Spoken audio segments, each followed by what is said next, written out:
Democratic Congressman Jared Moskowitz of Florida. He was the former director of the Florida Division of Emergency Management. So, Congressman, I just want to make sure I'm getting this right. You have Noem arguing FEMA should financially support states that are undergoing disasters, but leave the actual emergency response to those states. In your opinion, is that the most effective model? Well, I think the best way I can sum it up is when Donald Trump was talking about Israel and Iran as he was boarding the helicopter. He said, they don't know what the F they're doing. And Kristi Noem has no idea what she's doing. Okay?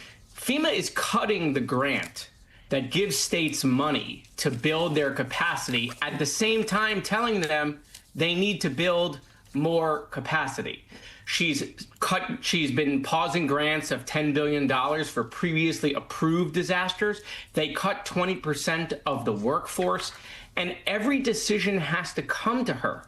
Okay, David Richardson, who's the new FEMA administrator or acting administrator, has zero emergency management experience. He doesn't know what he's doing, and he's not going to do anything without Kristi Noem's approval. So when we see reports that they didn't send swiftwater rescue crews for 72 hours, that's because Kristi Noem didn't approve it for 72 hours. Let me tell you, by the time those crews arrived, they were useless, okay, after 72 hours.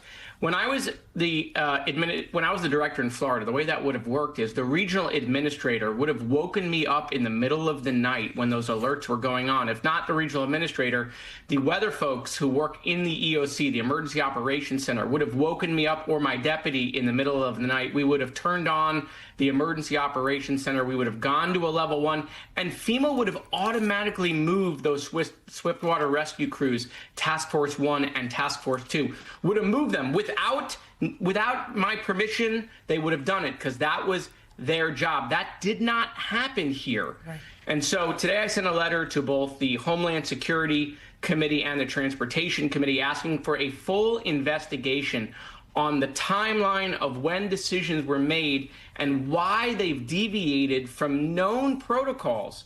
And it's questionable whether these decisions may have caused additional death in Texas. I think that is a very important point, Congressman. You know, some could argue that the inaction of the Homeland Security Secretary did, in fact, result in deaths. A lot is being said about FEMA as of late. You know, this has been particularly an agency that has been in the crosshairs of this administration. Is FEMA necessary from your perspective? And if so, why?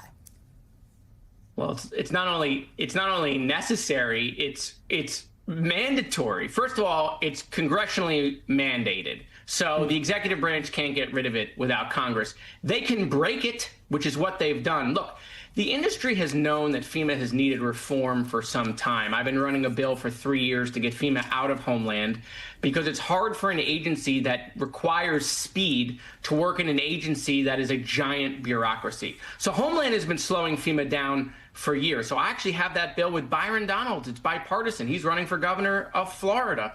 I got Tom Tillis in the Senate and Padilla, Senator Padilla, both North Carolina and California, who experienced major disasters, to get FEMA out of Homeland. There's additional reforms that we could do at FEMA with block grants and things of that nature.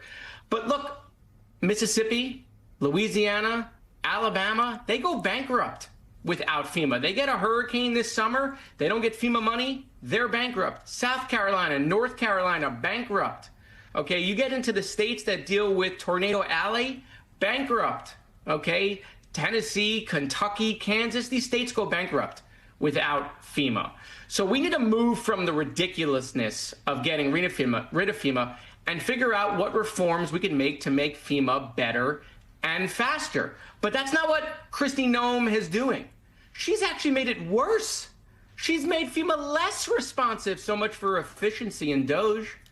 Okay, and so, you know, this is just my belief. I actually don't think the West Wing knows how bad FEMA is right now, and they are not even aware the damage that Kristi Noem has done to the agency, and they're not going to find out until real time. God forbid we get a real big storm this summer. I'm worried that FEMA is not prepared, and it's all because of what the secretary has done. And then what she's going to say is, oh, see, we told you FEMA wasn't ready. No, no, no. You took something that needed reform and you broke it to the point that it barely can function.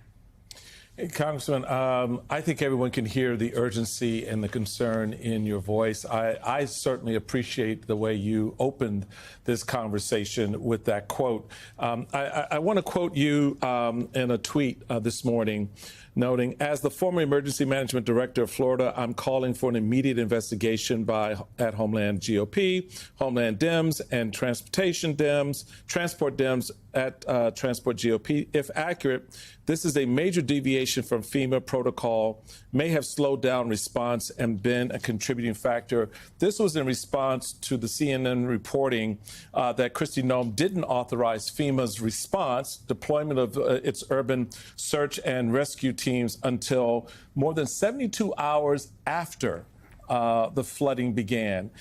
When Kristen Welker asked the president about Noem's policy of her slowed response, Mr. Trump said, I don't know anything about it. We were right on time. She's done a great job. So, sir, I will give you an opportunity to expand on the point that you just made about the preparedness or the lack thereof of this administration and its control of FEMA as we get ready, because it surprises me, sir, that these red states that you just named are not concerned about what could come if they get, a big tornado, a big hurricane this season. Yeah, Michael Brown was doing a great job right before he was fired. So, at the end of the day, she's going to find herself to be the next Michael Brown if she gets a big storm and the agency is not ready because of her actions. The reason why I'm so animated is, look, I was an emergency management director in Florida, a Democrat for a Republican governor. OK, this is supposed to be nonpartisan. It's supposed to be bipartisan. OK, we're supposed to take the politics out of all of this. And that's why I'm so alarmed based on the decisions that she has made that I really think a lot of people don't know. If you talk to members of Congress, you talk to Republicans from Louisiana and Mississippi or in Georgia, okay, they want FEMA reform, but they don't want FEMA removal. They're well aware that FEMA is necessary. And so, yeah, I think this administration, when the president says, he doesn't know, that's right. I think they actually don't know how bad Kristi Noem has made FEMA. Do you know right now the regional administrator position in Florida is vacant? We don't have a regional administrator in Region 4. It's vacant. You got regional offices that are 20, 30% empty because they were forced to leave. Those are the people that call the state directors. Those are the people who know the county administrators. If you look at what happened in Texas, evacuations are done at the local level in coordination with the state. And so she has no idea what she's doing. The best thing that she can do now is sponsor my bill, get FEMA out of Homeland, get it away from her, okay, so that we can start reforming and rebuilding the agency. I mean, this is an agency that's literally responsible, right, for the contingency plans for government. God forbid we had a major disaster, a war, some sort of, unbelievable event, okay? And she's breaking it to the point where it can't function.